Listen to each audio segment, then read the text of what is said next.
मैं तुम्हें श्राप देती हूँ कि जिस प्रकार तुमने मेरे कुल का अंत किया है, उसी प्रकार तुम्हारे कुल का अंत भी होगा। जब हम समुद्र की बात करते हैं तो हमारे मन में कई ऐसे प्रश्न उठने लगते हैं जो जवाब ना मिलने के चलते धीरे धीरे रहस्य में तब्दील हो चुके हैं। ऐसे ही एक राज्य के बारे में आज हम बात करेंगे जो भारत से सटे समुद्र से जुड़ा हुआ है। कुछ वर्षों पहले एक ऐसी ही जगह की खोज हुई थी। इसके बारे में जानकर हर कोई हैरान था।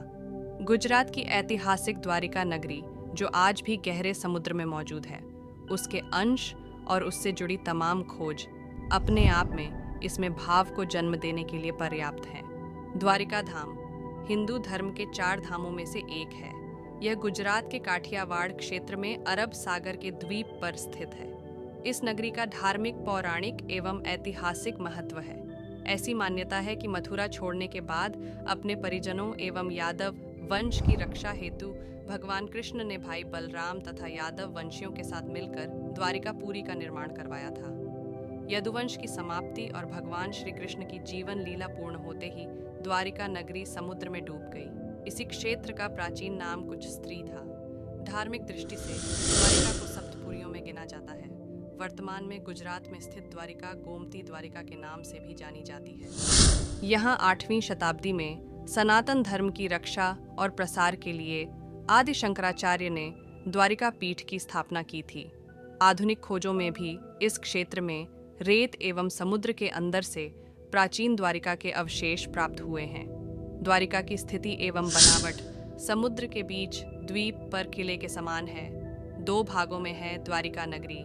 वृत्तमान में गोमती द्वारिका और वेठ द्वारिका एक ही द्वारिकापुरी के 2 भाग है। गोमती द्वारिका में ही द्वारिका का मुख्य मंदिर है, जो श्री रण छोड़दाय मंदिर या द्वारिकाधीश मंदिर के नाम से मशहूर है। यह मंदिर लगभग 1500 वर्ष पुराना है और करीब 7 मंजिला है। इस मंदिर के आसपास बड़े हिस्से में जल भरा है। इसे गुणती कहते हैं। इसके आसपास कई घाट हैं, जिनमें संगम घाट प्रमुख है। इस मंदिर में भगवान की काले रंग की 4 भुजाओं वाली मूर्ति है। इसके अलावा मंदिर के अलग अलग भागों में अन्य देवी देवताओं की मूर्तियां स्थित है। मंदिर के दक्षिण में आदि गुरु शंकराचार्य द्वारा स्थापित शारदा मठ है। द्वारिका का इतिहास काफी समय से जाने माने शोधकर्ताओं ने पुराणों में वर्णित द्वारिका के रहस्य का पता लगाने का प्रयास किया, लेकिन वैज्ञानिक तथ्यों पर आधारित कोई भी अध्ययन कार्य अभी तक पूरा नहीं किया गया है। 2005 में द्वारिका के रहस्य से पर्दा उठाने के लिए अभियान शुरू किया गया था। इस अभियान में भारतीय नौसेना ने भी मदद की थी।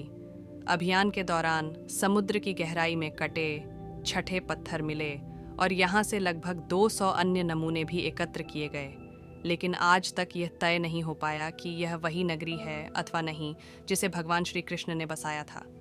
आज भी यहाँ वैज्ञानिक स्क्वियल डाइविंग के जरिए समंदर की गहराइयों में कैद इस रहस्य को सुलझाने में लगे हुए हैं। कृष्ण मथुरा में उत्पन्न हुए, पर राज उन्होंने द्वारिका में किया।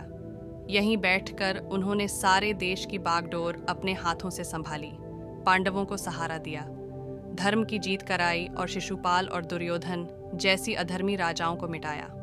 द्वारिका उस जमाने में राजधानी बन गई थी।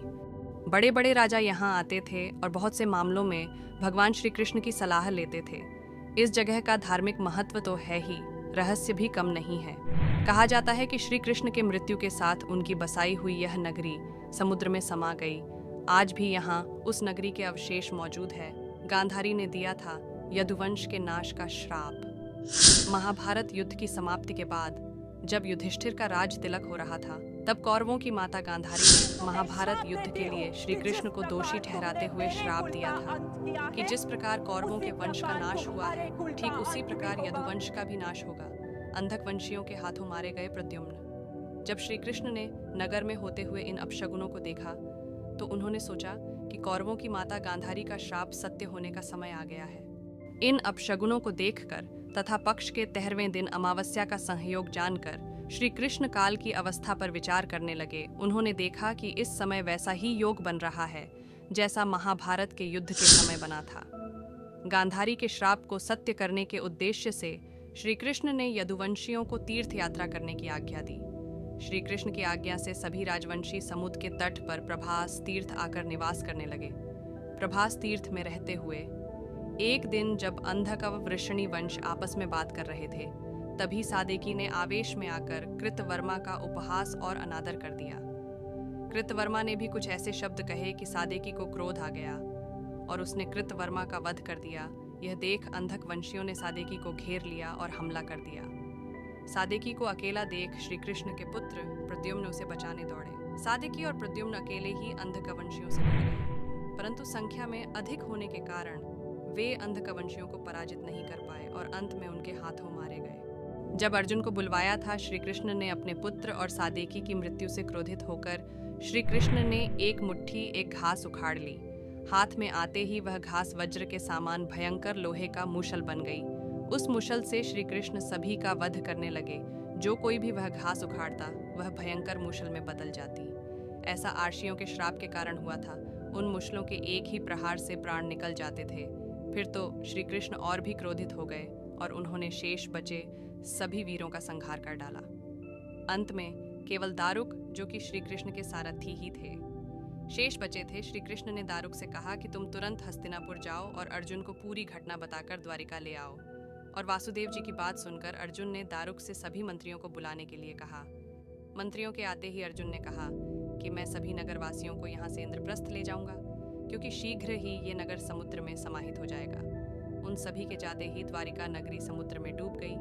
द्वारिका नगरी को लेकर आज भी तमाम तरह के दावे किए जाते हैं। तमाम तरह के अवशेष इससे जुड़े समय समय पर मिलते रहे हैं, पर आज भी द्वारका नगरी अपने आप में तमाम रहस्य समेटे हुए है। अगर आपको हमारा यह वीडियो अच्छा लगा तो वीडियो को लाइक करें, शेयर करें और ऐसे ही रोचक और रहस्यमय वीडियो देखने के लिए चैनल को सब्सक्राइब ज़रूर करें।